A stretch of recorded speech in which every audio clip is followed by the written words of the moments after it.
अस्सलाम वालेकुम व्यूवर्स। आज का जो हमारा टॉपिक है वो हिस्ट्री ऑफ पाकिस्तान है, जिसके बारे में हमने पढ़ना है।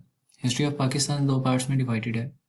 एक पार्ट का नाम प्री पार्टीशन हिस्ट्री है और दूसरे का नाम पोस्ट पार्टीशन हिस्ट्री है।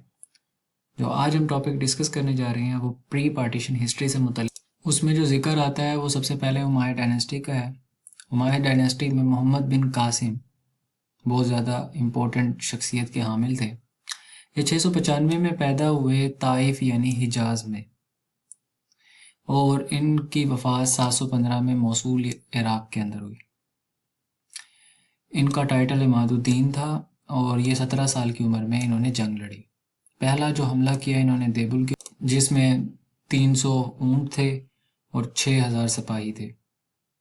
इन्होंने जो एरियाज़ कैप्चर किए उनमें सिंध, नीरून, फोर्ट्रेस, सिक्का भी कहा जाता है फोर्ट्रेस को, बरमानाबाद, मुल्तान और गुजरात के इलाकों को फतह किया। अब इससे मुतल्लिक जो एग्ज़ाम के अंदर MCQs, मोस्ट इम्पोर्टेंट MCQs पूछे जाते हैं उमाय्या डायनेस्टी से मुतल्लिक या मोहम्मद बिन कासिम से मुतल्लिक, वो ये MCQs हैं। Who was the founder of Umayya dynasty? Umayya dynasty का फाउंडर, बानी कौन था, किसने इसकी बुनियाद रखी थी? तो हज़रत अमीर मुआविया रज़ी अल्लाह ताला अन्हु ने। What city is held at the capital of Umayya dynasty? इसका यानी कि कैपिटल कौन सा था उमाय्या डायनेस्टी का? तो वो दमिश्क था। Who was Muhammad bin Qasim by profession? पेशे के लिहाज से ये कौन थे मोहम्मद बिन कासिम? तो वो जनरल थे। Muhammad bin Qasim belong to which dynasty? इनका ताल्लुक किससे था? उमाय्या डायनेस्टी से था। In which year Muhammad bin Qasim invaded Sindh? ये सबसे इंपॉर्टेंट है कि मोहम्मद बिन कासिम ने सिंध के ऊपर हमला कब किया? तो 712 के अंदर किया। उसके बाद name the last Hindu ruler of Sindh among the given personalities. ये जो आपको पर्सनालिटीज़ दी हुई हैं जैसे सूरज देवी, जय सिंह, राजा दाहिर, छछ, तो इनमें वो कहता है कि बताएं कौन सा आखिरी हिंदू हुक्मरान था सिंध का? तो राजा दाहिर था। Battle fought between Raja Dahir and Muhammad bin Qasim on the bank of Indus river was. वो कहते हैं राजा दाहिर और मोहम्मद बिन कासिम के दरमियान जो दरियाए सिंध के किनारे पर जंग लड़ी गई, उस जंग का नाम क्या था? Battle of Aror. ये भी मोस्ट इंपॉर्टेंट है, और ये ऊपर वाला भी। When did battle of Aror took place? 711 के अंदर। कि बैटल ऑफ अरोड जो थी वो कब हुई? 711 में। Who was the governor of Umayyad dynasty when Muhammad bin Qasim came into the subcontinent 18th century यानी 711 AD? जब 711 के अंदर मोहम्मद बिन कासिम सब कॉन्टिनेंट यानी बरे सगीर में दाखिल होते हैं तो उस वक्त उमाय्या डायनेस्टी का गवर्नर कौन था? उसका नाम हजाज बिन यूसुफ था। Who was the ruler of Umayya dynasty in 8th century? 8वीं सदी के अंदर उमाय्या डायनेस्टी का रूलर कौन था, हुक्मरान? तो वो वलीद बिन अब्दुल मालिक थे। गवर्नर हजाज बिन यूसुफ और रूलर यानी हुक्मरान वलीद बिन Abdul Malik. Who sent bin Qasim for action against pirates of Sindh? जो लुटेरे थे सिंध के, उनके खिलाफ एक्शन लेने के लिए किसने भेजा था मोहम्मद बिन कासिम को? तो वो अल हज्जाज यानी हजाज बिन यूसुफ ने भेजा था उनको, जो गवर्नर थे उस वक्त उमाय्या डायनेस्टी के, इराक के।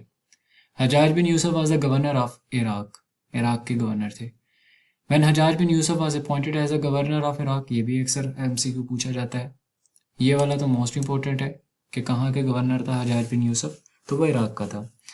अच्छा, उसके बाद वो अक्सर पूछ लेता है कि कहाँ कब इनको अपॉइंट किया गया था? तो 694 AD के अंदर किया गया था।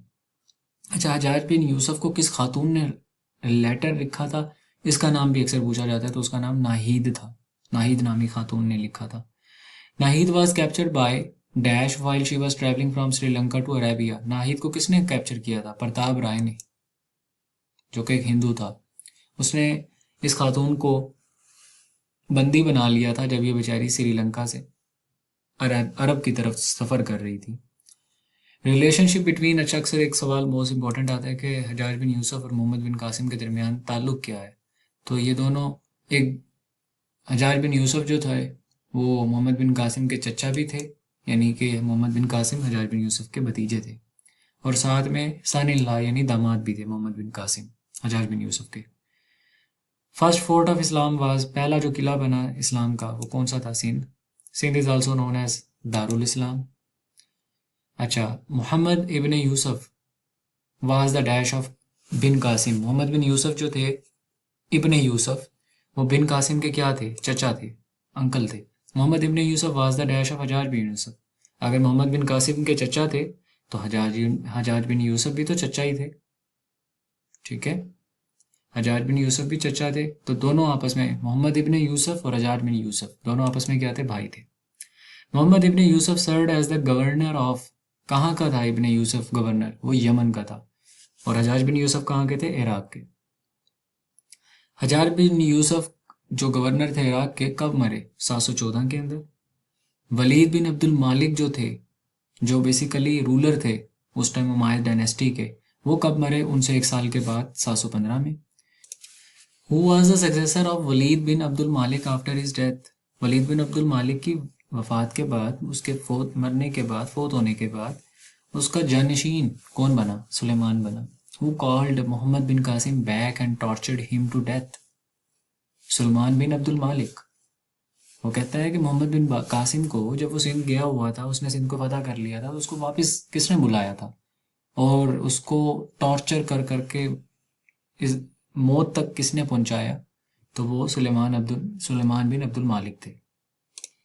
आखिरी सवाल आता है और जो कि मोस्ट इम्पोर्टेंट है, among the following who was the last ruler of Umayyad dynasty. Umayyad dynasty का आखिरी हुक्मरान कौन था, मरवान सेकंड। मरवान सेकंड जो था वो उमायद डायनेस्टी का आखिरी हुक्मरान था।